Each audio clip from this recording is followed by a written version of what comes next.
ओम शांति। आज 27 मई 2022 के बाबा के अनमोल मधुर महावाक्य सुनेंगे। और आज की मुरली में बाबा हम बच्चों से कहते हैं कि बच्चे, तुम्हें विचार सागर मंथन कर वर्ल्ड की हिस्ट्री ज्योग्राफी सबको समझानी है। उसमें विक्रमाजीत संवत से लेकर विक्रम संवत तक, अर्थात कि किस तरह 2500 साल बीते और फिर विक्रम संवत से लेकर के कैसे एक एक धर्म की स्थापना हुई, कब हुई, उन सब हिसाब को निकालकर जब दुनिया को समझाएंगे तो बाबा कहे 5000 साल का चक्र सिद्ध हो जाएगा। जो लाखों वर्ष की बात समझ कर बैठे हैं तो ये बात जब निकलेगी, चक्र को अच्छी तरह समझेंगे, तब बाबा कहे उन्हें ज्ञान की कई बातें स्वतः समझ में आने लगेगी। तो सुनते हैं बाबा के मधुर महावाक्य। ओम शांति।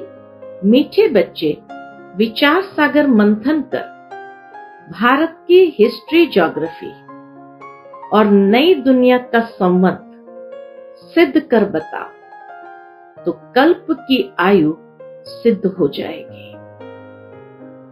प्रश्न है आज की मुरली से, तुम बच्चों को अभी कौन सी धुन लगी हुई है जो मनुष्य से भिन्न है?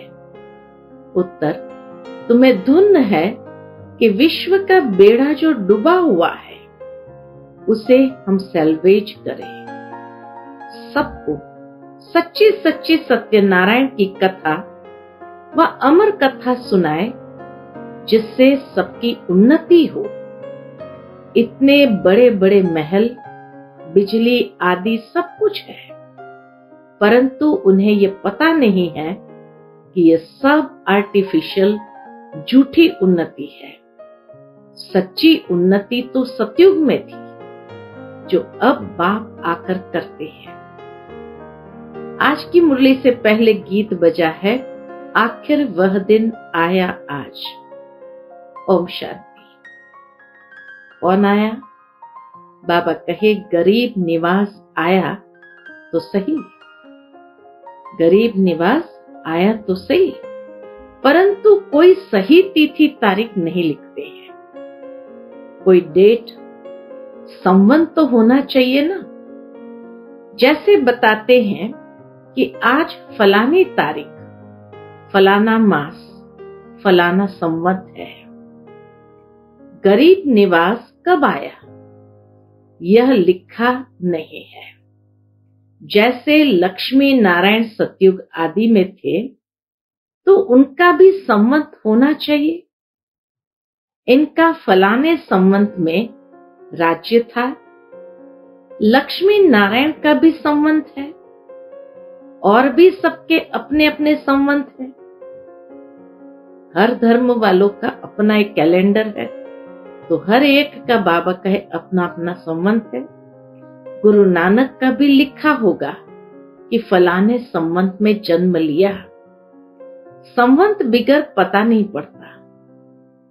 यह लक्ष्मी नारायण भारत में राज्य करते थे तो जरूर संवत होना चाहिए। इनका संवत माना स्वर्ग का संवत, लक्ष्मी नारायण का संवत माना स्वर्ग का संवत। लक्ष्मी नारायण ने सतयुग में राज्य किया। किस संवत से किस संवत तक कहे तो भी 5000 वर्ष ही कहेंगे। गीता जयंती का थोड़ा फर्क करना पड़ता है, क्योंकि गीता जयंती तो संगम पर हुई। शिव जयंती और गीता जयंती में फर्क नहीं। कृष्ण जयंती का फर्क पड़ेगा, क्योंकि श्री कृष्ण ने जन्म लिया सतयुग में। लक्ष्मी नारायण का वही संवत लिखना होगा। यह भी विचार सागर मंथन करना होता है। पब्लिक को ये कैसे बताएं? लक्ष्मी नारायण का क्यों नहीं संवत दिखाते हैं? विक्रम संवत दिखाते हैं बाकी विक्रमाजीत संवत कहाँ है? अभी तुम बच्चों को अच्छी तरह मालूम है। कौन सी बात मालूम है? भारत की हिस्ट्री ज्योग्राफी नई दुनिया का संवत भी दिखाना चाहिए।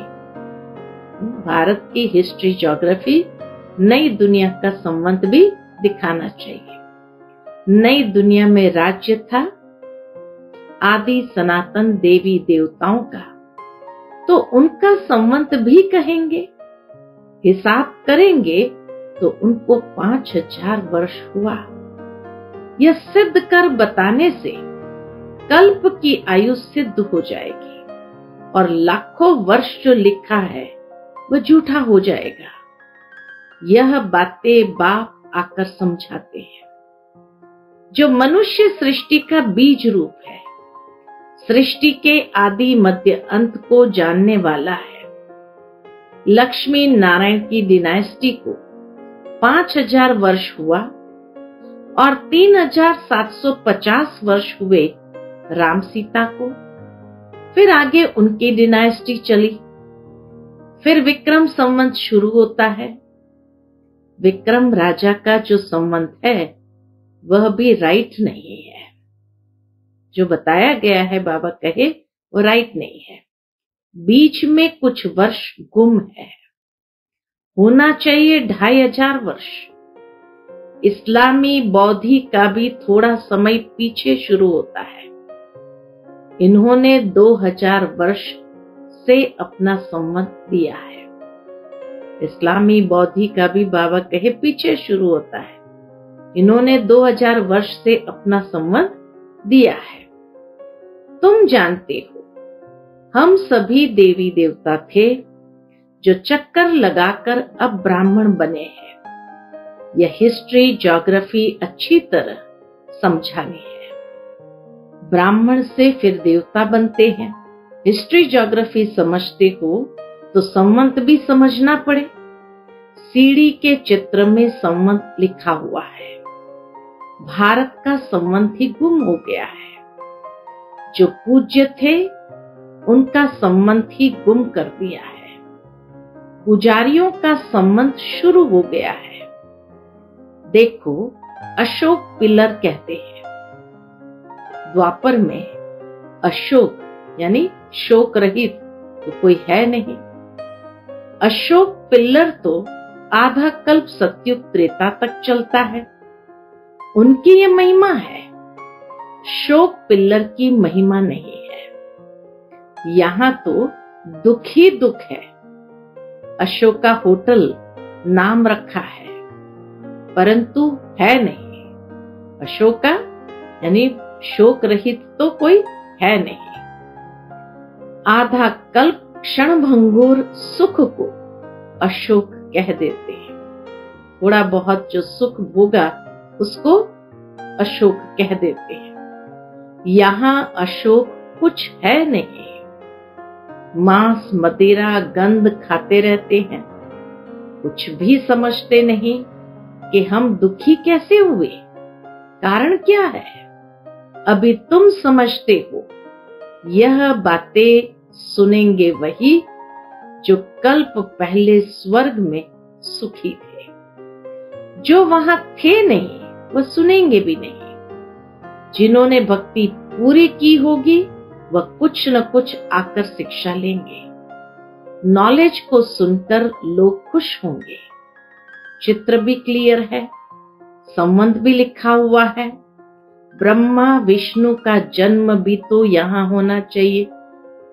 बाकी शंकर तो सूक्ष्म वतन का है और शिव है मूल वतन में। सूक्ष्म मूल को भी जानते नहीं, इसलिए शिव शंकर को मिला दिया है। शिव है परम पिता परमात्मा, शंकर है देवता। दोनों को मिला न सके। अभी तुम बच्चों को कितनी समझ मिली है, कितना नशा चढ़ता है। रात दिन यही तात लगी रहे। कौन सी तात लगी रहे कि लोगों को कैसे समझावे। बेसमझ को ही समझाया जाता है। तुम समझते हो कि भारत पहले क्या था, फिर डाउनफॉल कैसे हुआ है। दुनिया तो समझती हमने बहुत उन्नति की है। आगे तो इतने बड़े महल, बिजली आदि कुछ नहीं था। अभी तो बहुत उन्नति में जा रहे हैं, क्योंकि उन्हों को यह पता ही नहीं है कि आर्टिफिशियल झूठी है। सच्ची उन्नति तो कहाँ थी? बाबा कहे सच्ची उन्नति तो सतयुग में थी। ये समझाना है। वे अपनी धुन में है, तुम्हारी धुन अपनी ही है। तुमको खुशी है तो विश्व का बेड़ा जो डूबा हुआ था, उनको हम बाबा की नॉलेज द्वारा सैल्वेज कर रहे हैं। बाबा हमें सत्यनारायण की कथा व अमर कथा फिर से सुनाते हैं। भक्ति मार्ग में तो अनेक कथाएं सुनाते हैं। तुम समझते हो कि वे सब झूठी कथाएं हैं, जिससे कोई फायदा नहीं। ये शास्त्र आदि पढ़ते आए हैं, फिर भी सृष्टि तो तमो प्रधान होती ही जाती है। सीढ़ी उतरते आए, फायदा क्या हुआ? सीढ़ी उतरते आए, फायदा क्या हुआ? सिख लोगों का भी मेला लगता है। बाबा कहे सिख लोगों का भी मेला लगता है। वहां तालाब में स्नान करते हैं। वह गंगा जमुना आदि को नहीं मानते। वो गंगा जमुना में जाकर स्नान नहीं करेंगे। वह गंगा जमुना आदि को नहीं मानते हैं। कुंभ के मेले पर सिख लोग नहीं जाते हैं। वह अपने तालाब पर जाते होंगे। उनका फिर खास प्रोग्राम होता है। कभी उनको साफ करने भी जाते हैं, वो तालाब को साफ करने भी जाते हैं। सतयुग में तो ये बातें होती नहीं। सतयुग में तो नदियां आदि बिल्कुल साफ हो जाएगी। वहां कभी गंगा जमुना में गंद किचड़ा नहीं पड़ता। वहां के गंगा जल और यहाँ के गंगा जल में रात दिन का फर्क है। यहाँ तो बहुत किचड़ा पड़ता है। वहां तो हर एक चीज फर्स्ट क्लास होती है। तुम बच्चों को अब बहुत खुशी है। इस बात की खुशी है कि हमारी राजधानी ऐसी होगी। हम फिर से 5000 वर्ष बाद श्रीमत पर स्वर्ग की स्थापना कर रहे हैं। नाम ही है स्वर्ग, वैकुंठ, जिसमें लक्ष्मी नारायण का राज्य था। शांति धाम अथवा निर्वाण धाम एक ही है। तुम जानते हो कि हम शांति धाम में कैसे रहते हैं। ऊपर में है शिव बाबा, फिर ब्रह्मा विष्णु शंकर, फिर देवताओं की माला, फिर क्षत्रिय वैश्य शूद्र निराकारी झाड़ से आत्माएं नंबरवार आती रहती है। उस निराकारी झाड़ से आत्माएं नंबरवार आती रहती है। जो सतयुग में आने वाले नहीं हैं, वे पढ़ने के लिए कभी आएंगे नहीं। हिंदू धर्म ही जैसे अलग हो पड़ा है। किसको पता नहीं कि आदि सनातन देवी देवता धर्म था। वह धर्म कैसे और कब स्थापन हुआ, किसको पता नहीं है। तुमको यह नॉलेज अब दी गई है कि दूसरों को भी समझाओ। चित्र तो बहुत सहज है। कोई को भी समझा सकते हो कि इन्होंने ये राज्य कब और कैसे लिया और कितना समय तक राज्य किया। राम सीता का भी होना चाहिए कि फलाने संवत से फलाने संवत तक इन्होंने राज्य किया। पीछे फिर पतित राजाएं शुरू हो जाते हैं। बाबा कहे ये सब भी बातें समझानी चाहिए। पीछे फिर पतित राजाएं शुरू हो जाते हैं। ये देवताएं हैं मुख्य, जिनकी पूजा होती है। वास्तव में महिमा सारी एक पूज्य की होनी चाहिए। भक्ति मार्ग में तो सबको पूजते रहते हैं।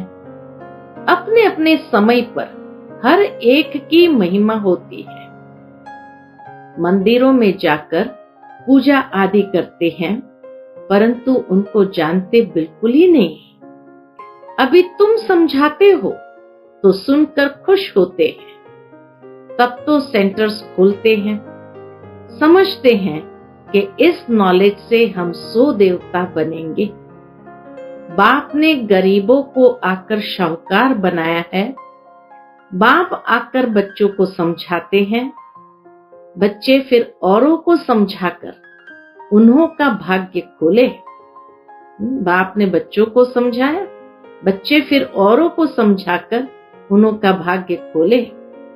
वर्ल्ड की हिस्ट्री, ज्योग्राफी अभी तुम बाप द्वारा सुनते हो। वह समझने से तुम सब कुछ जान जाते हो। वर्ल्ड की हिस्ट्री, ज्योग्राफी तो जरूर वर्ल्ड का रचयिता बीज रूप ही सुनाएंगे।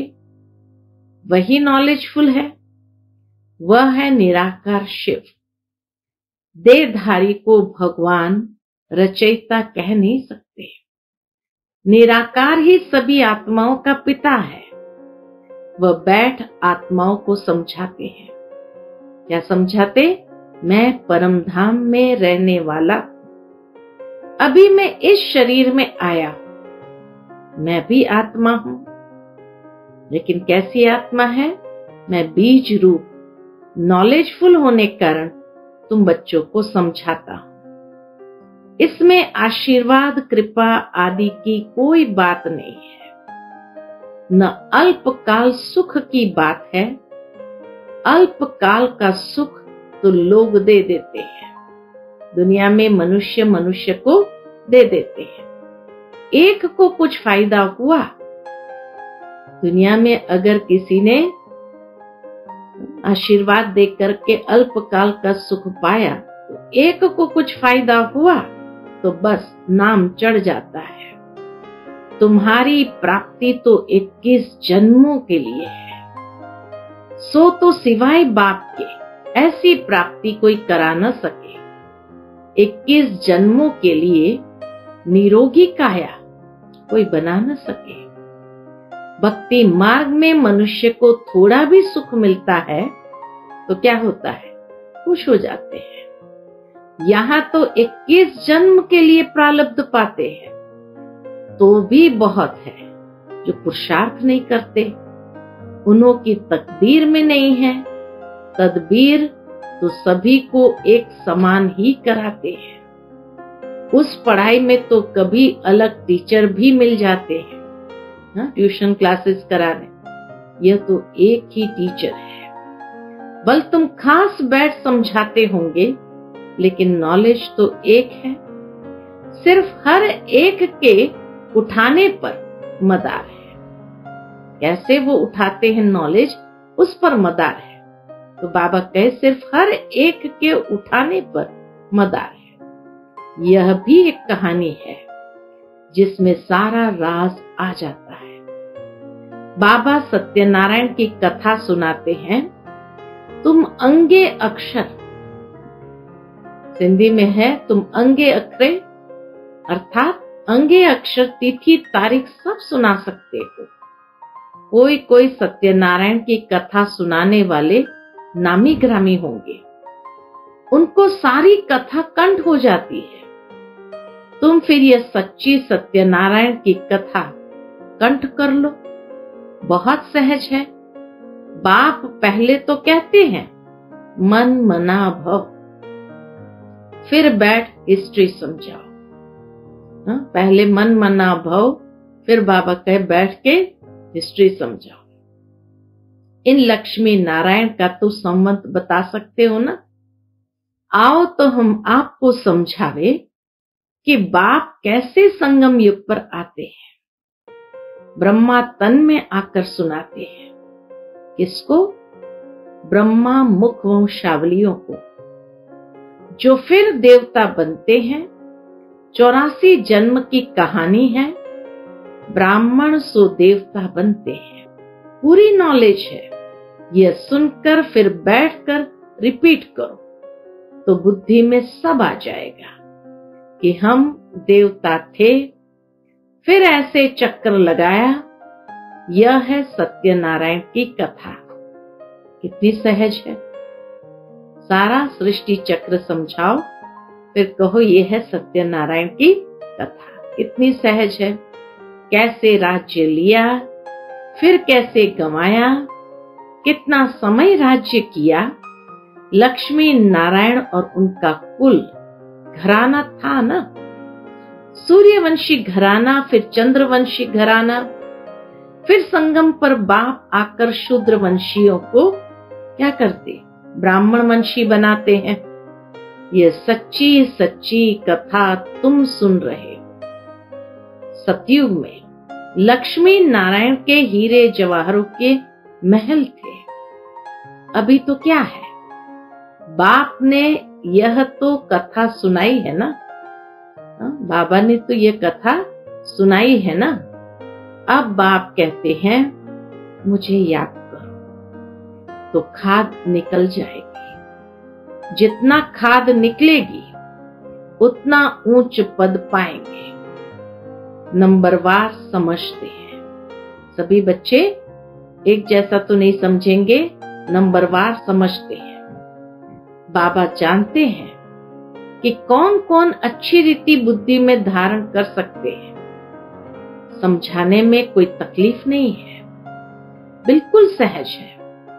मनुष्य से देवता बनना तो मशहूर है। घड़ी घड़ी यही सत्यनारायण की कथा सुनाते रहो। वह है झूठी और यह है सच्ची। सेंटर पर भी सत्यनारायण की कथा सुनाते रहो, वह मुरली सुनाते रहो, तो बहुत सहज है। कोई भी सेंटर चला सकते हैं, परंतु फिर लक्षण भी अच्छे चाहिए। बाबा कहे सेंटर तो कोई भी चला सकते, परंतु लक्षण भी अच्छे चाहिए। एक दो में लून पानी नहीं होना चाहिए। आपस में मीठे होकर नहीं चलते हैं तो आबरू यानी इज्जत गंवाते हैं। बाप कहते हैं मेरी निंदा कराएंगे तो ऊंच पद नहीं पा सकेंगे।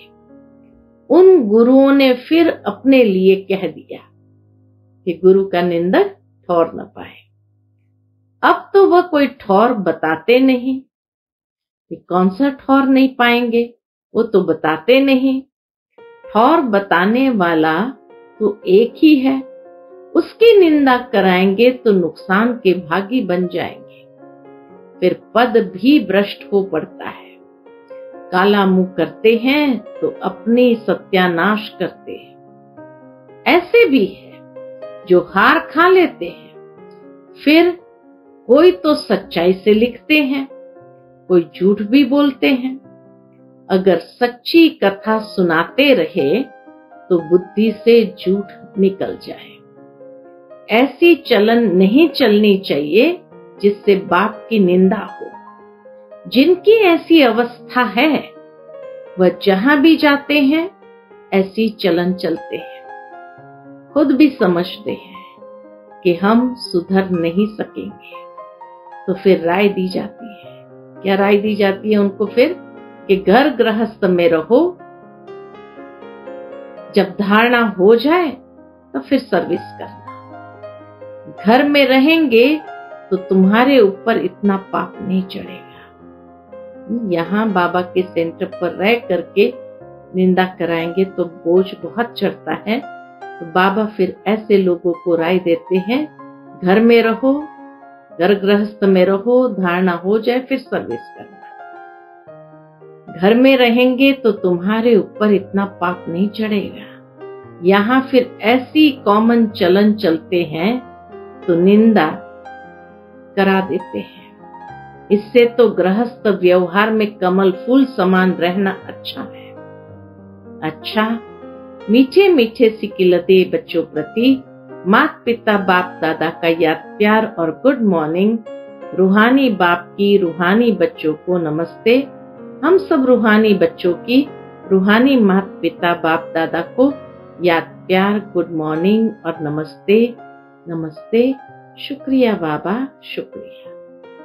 आज की मुरली से धारणा के लिए मुख्य सार है, पहली पॉइंट, अंदर से झूठ निकल जाए उसके लिए सदा सत्यनारायण की कथा सुननी और सुनानी है।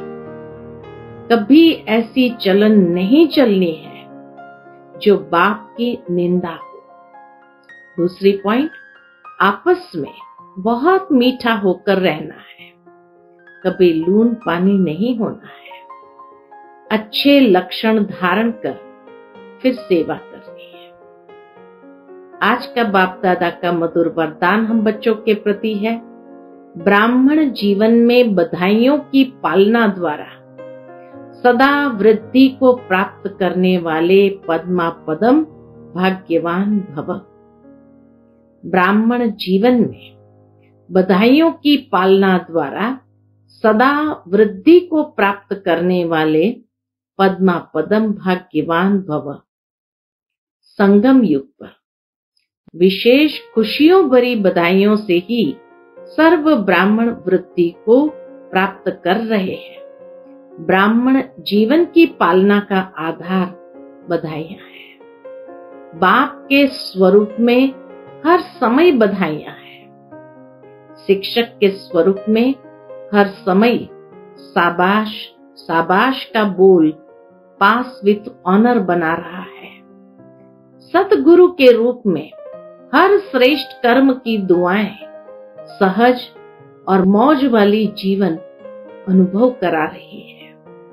इसलिए पद्मा पदम भाग्यवान हो जो भाग्य विधाता भगवान के बच्चे संपूर्ण भाग्य के अधिकारी बन गए। आज का स्लोगन है, सच्ची सेवा द्वारा सर्व की आशीर्वाद प्राप्त करने वाले ही तकदीरवान है। सच्ची सेवा द्वारा सर्व की आशीर्वाद प्राप्त करने वाले ही तकदीरवान है। अच्छा, ओम शांति।